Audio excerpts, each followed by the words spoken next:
It's going to be the wet noodle fight in the top lane. But G2 Hell on the red are going to be facing off against SIC Esports on the blue. What? What? Oh, they switched their strat. Wait a minute. Wait a minute. That's a heal, that's a flash, decimating smash, knocks up Ornn. Lysia down for the count, it's first blood for SIC. That's a lot of summoners being spent though, they keep on popping them. Mushroom Warrior, no flash, no heal on the bot lane. This is good for Calpis, this is good for Cologne, they have full summoners still. Chase. Okay, so they're going to force the Cyan back. It's like oh. What, they want the kill? It's level 1, it's a flash. Okay, so they're apart from the Gragas, there's literally no summoners on SIC Esports.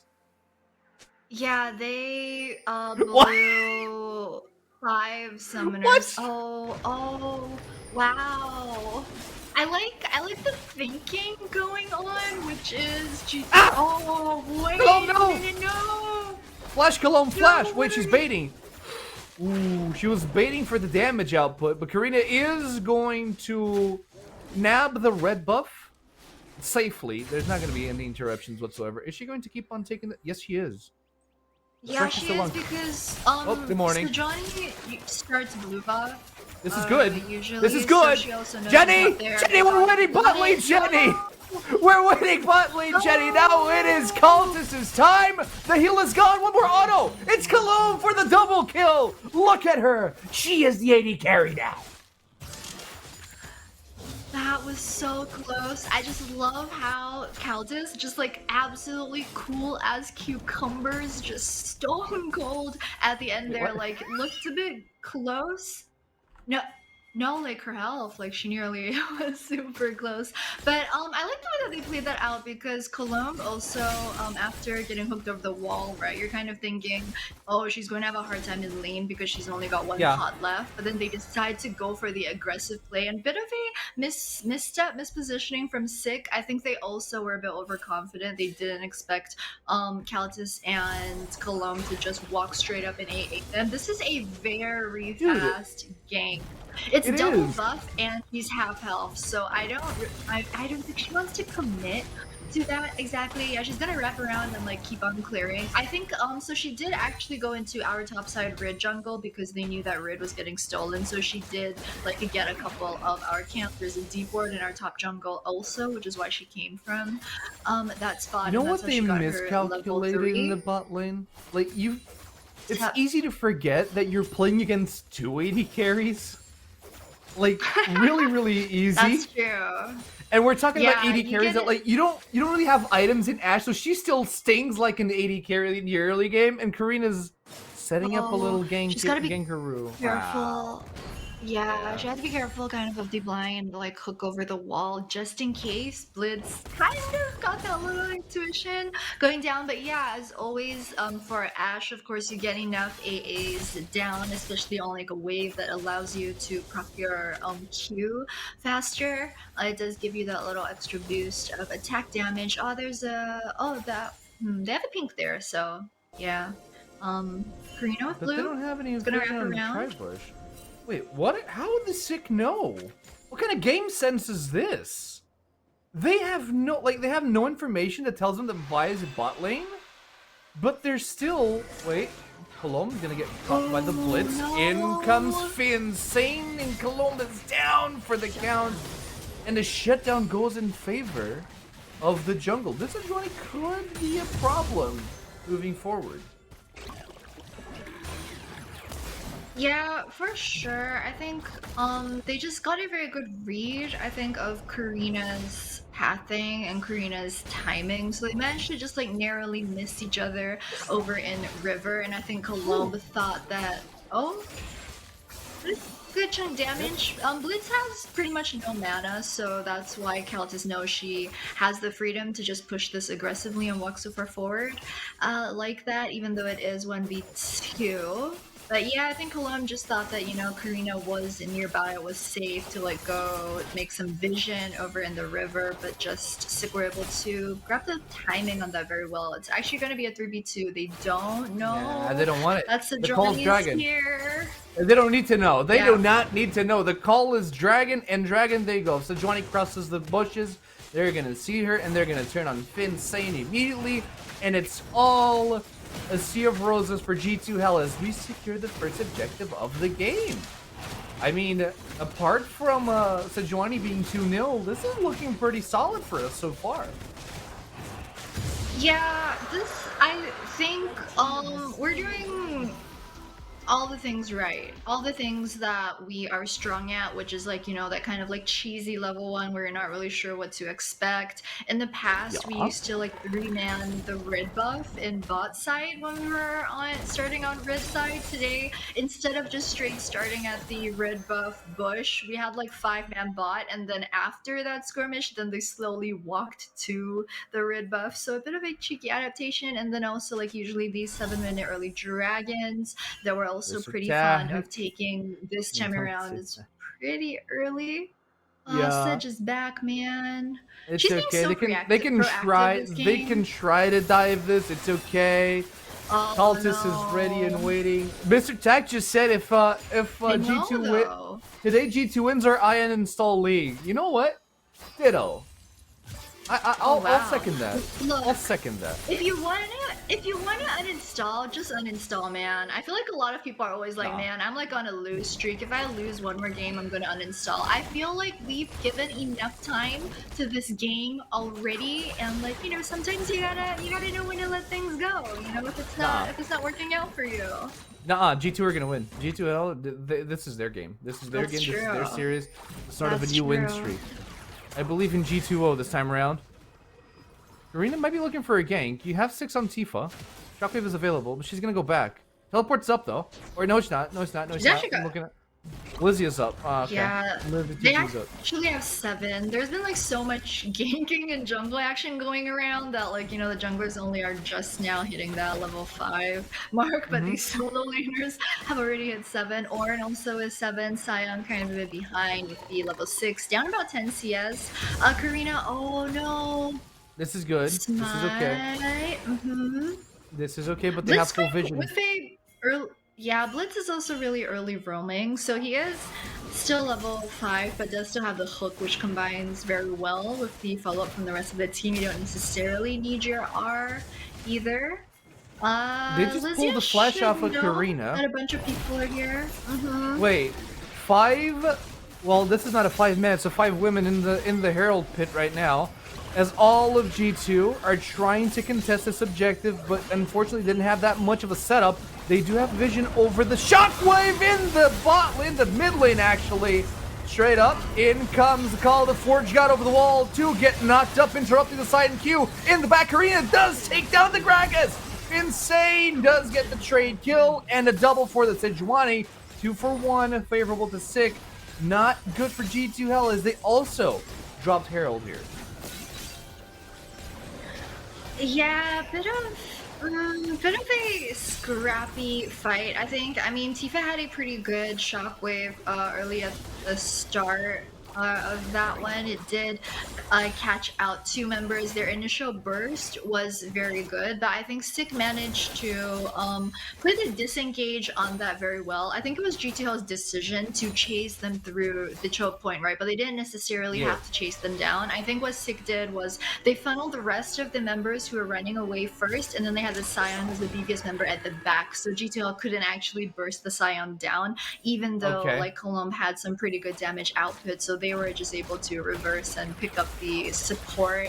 Ashe, I think it was pretty nicely done from SIC, but I mean, just a good timing from G2 Hell to start that one off. I think like the idea was for sure there to like pull all the members topside and try and contest Shelly.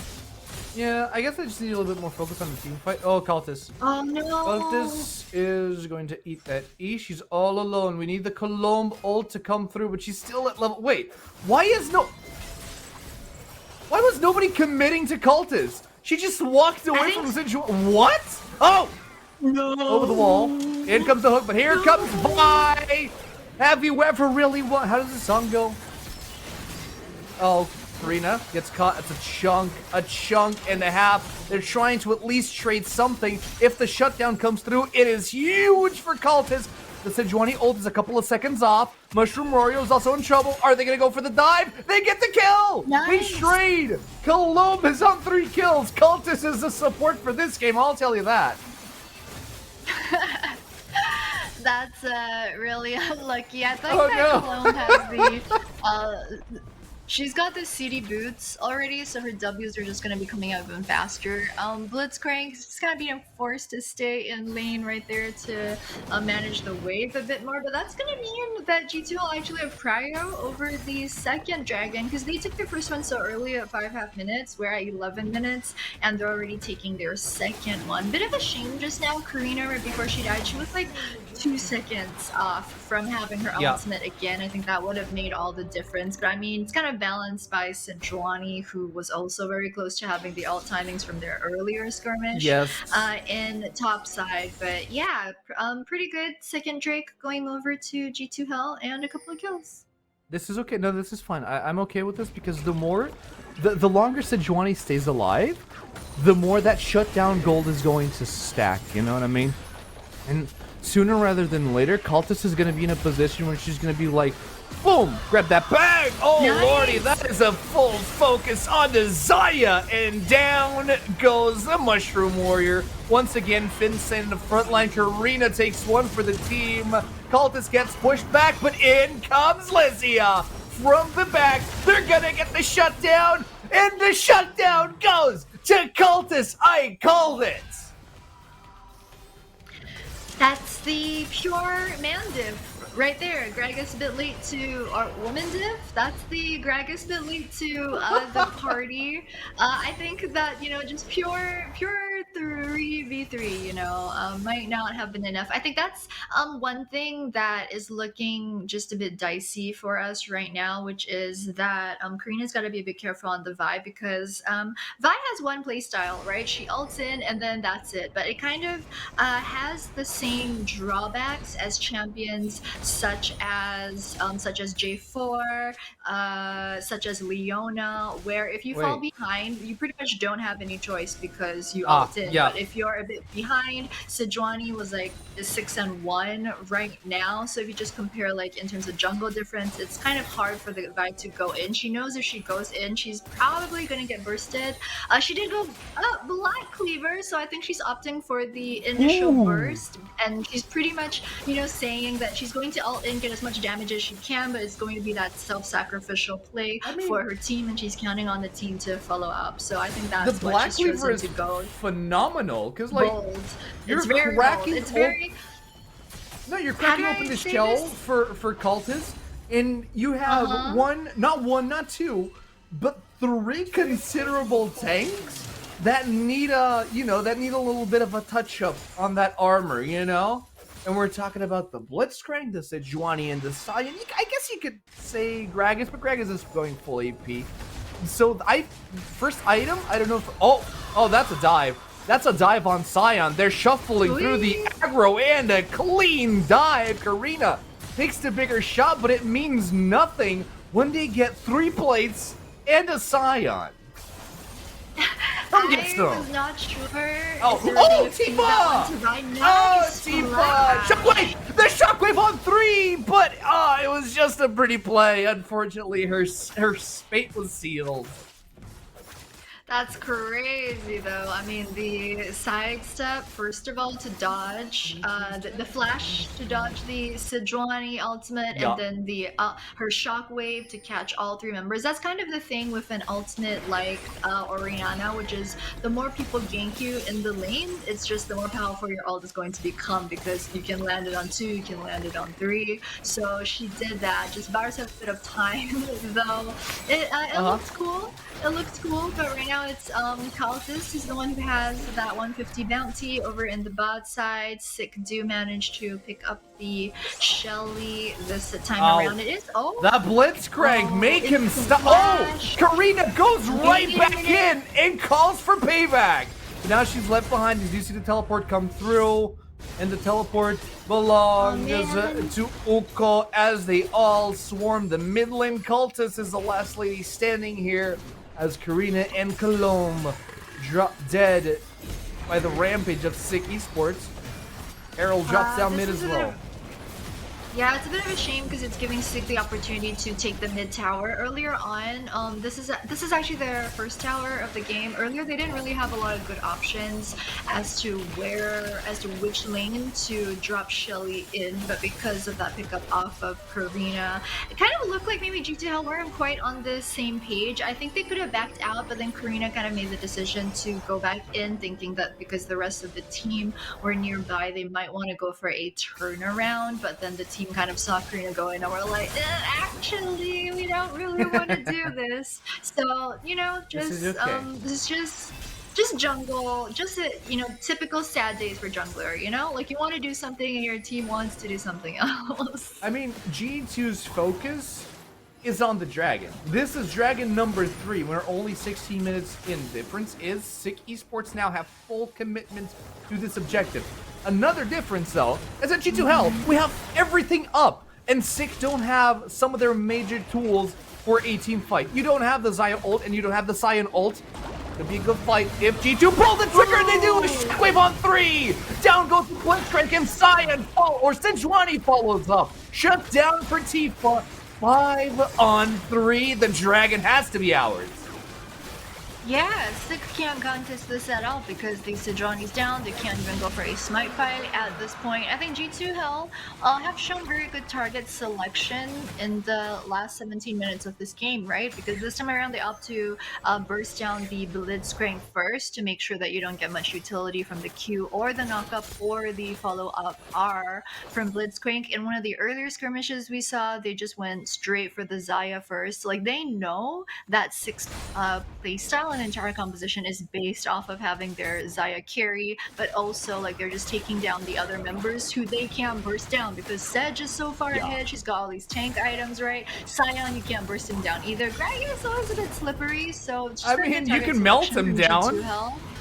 You can, slowly butter him down. I mean, Lysia is doing something in that semblance right now. Just throw an ability over, get a little pinch of health down, get the tower aggro on him, get a pinch of health down, and then he regens. Then he do everything all over again. Yep. It's the you can't convince me that's not like a solo like wet noodle top lane kingdom fight going on between those two. It's not that I don't agree with you. It's not that I don't agree with you. Yeah. It's just the fact that I don't want to believe that. I want to believe that there's stuff involved in the wet noodle. Watchability and watching two tanks go at it in top lane. Nah, man. Like that's just. Listen, as a tank player, there's a lot of stuff involved in it. Okay, you can't just say it's a wet noodle fight. You can't. There's a lot of technicalities in the mists, Let me freeze my wave. Shut up. Under tower. You know what? My TP is up. Let me shove and go back in TP to lane. You know what? You can't say that because you cannot say that because Uko bought into a Sunfire Cave, so there's no freezing for that lane. That's true. That's out of the window. We can't say that. I'm sorry. It was like just the trauma speaking. Happens once in a while. Tank is fun. Tank is fun. Okay, Jenny. Tanks are fun. I mean, someone's got to do it. Just not me. Just someone else. I'm happy for people who play tank for team and like get that sort of fulfillment doing things for the rest of their team. I'm grateful for your service. Yeah, that's what it. That's next the episode vibe. next episode on Dirty Jobs, playing top lane. Someone's got to do it. Top laners, man. But I like that Column's E is just a natural kind of like. Oh, this is so technical. This is so good. They gotta hightail it kind of out of there. Immediately flashes into Cultist. Cultist is safe. Backing up. Got enough distance. In comes Tifa. And they're afraid of the shockwave. They respect the wave that shocks. They got no kills off of that, and they spent a lot of engaged tools. Yeah, Silver also, though, was forced to use the R for the disengage, but it was very well played from Countess. I think that anytime you're in a position where literally the entire opposition team is trying to tunnel hard on you and single target burst you down, it's always a very difficult game to play because you just have to be wary all the time, right? If you see like 3 members on SIC, you know that they're chances are all 3 of them are gonna expend their ults just for you. So it was nicely played by her. I think that G2 Hell, there's a bunch of blue wards in the bot side river, so next dragon is gonna be up in a minute. You mean G2 Hell's soul? Oh my! Now that I realize this soul is huge for G2 Hell. That one is going to be massive. I mean, it would have been terrible if it was on 6 hands, but so far we're doing great in dominating bot lane, or the bot half of the map, with that dragon spawning in. Lysia's Ornn is going to be huge, and Karina is also going to be a menace as soon as she starts building tank. Which hopefully she might. Hopefully soon as is that sarcasm, AC? I don't listen. The Black Cleaver stronger. After the Black Cleaver and after the mythic item, the one that I keep forgetting the name of, I'm sure she's going to build. Because she needs a. Oh, they pulled the wrong one. They pulled the Ornn. Karina immediately cues in. She has the ult. Up the shockwave goes on to the tanks. Blitzcrank forces to flash out, and they get the kill on the Gragas. Sion from behind knocks up Fizzy, but she is more than fine. Karina drops dead. They find the kill on Sion. A very, very, very close quarters fight where G2 Hell dominated through and through.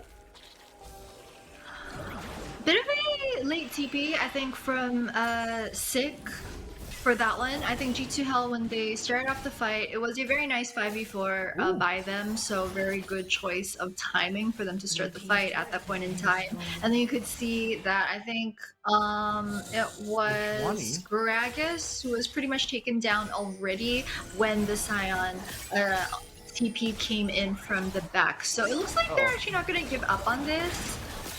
They're not going to give up, and they're going to go win. The Sejuani tried to solo the dragon. It was not a great move, and they take down the Sejuani. On a rampage goes Cultist. 4-0-8, 100% kill participation, clean soul, and G2 Hell look phenomenal in game 1. I'm gonna call it right now. It looks like the G2O dreams might really be happening today. We manifested. We manifested. We earned this.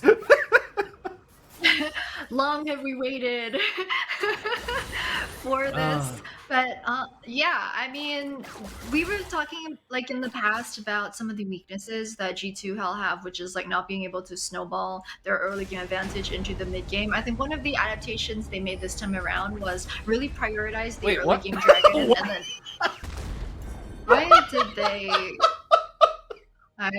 What? Huh? I heard a pop, and all of a sudden a bonk, bonk, bonk, bonk, and what? Did a man misclick? You know, it happens. It happens sometimes. Yeah. I saw Curia like press the wrong key for his Janyas, and then didn't Janyas like at Worlds or something last year. So, you know, it happens to the best of us. There's the Call of the Forge God. Oh, that's a big arrow coming down from Cologne. She's playing wonderfully on that Ashe. The Smiter is down. The DPSs are completely out of the fight. G2 Hell are looking clean, and Desire is just trying her best to back it up, but she cannot as Karina secures the double. Cultist gets a kill out of that as well, and it is the red carpet being unrolled towards the Baron now.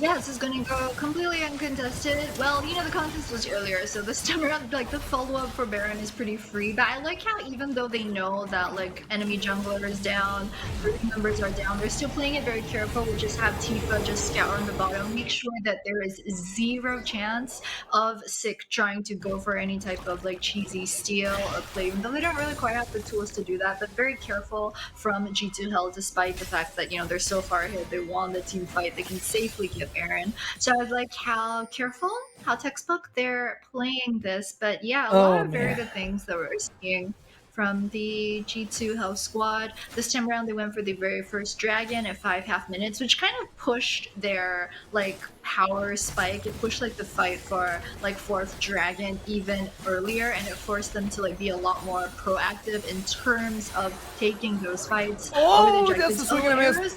Oh, Gonna it's okay. land. Karina is still in a huge position Edge. to find the Sejuani. They're a little bit too beefy, but they cannot withstand the pressure from G2 Hell, so they're just conceding tier 2 here. Yeah, this is excellent because SIC actually don't quite have the capabilities Oh, to Karina. take out the cannon minion. It just goes in! The shot. Oh, Big Casket splits the team in half. Tifa gets a double kill off the back of the shockwave! And the rest of the SIC squad are forced to back away as 3 members got a free ticket back to base. And doesn't look like the push is over for G2 Hell. No, I mean, no, why no. not? They've But got you know 3 what's members, over? They've got the cannon minion. This might be it. The game is over. That's what you were supposed to answer, Jenny. Sheesh, you ruined it for no. And also Zaya's back in base. That's a clean ace. This is the cleanest game I think we've seen so far from G2 Hell. Textbook game, incredible execution. They don't even care for the kill on Sejuani. Sejuani really wants Cultist, but Cultist is not dropping the perfect KDA as G2 Hell take game 1, 20-11.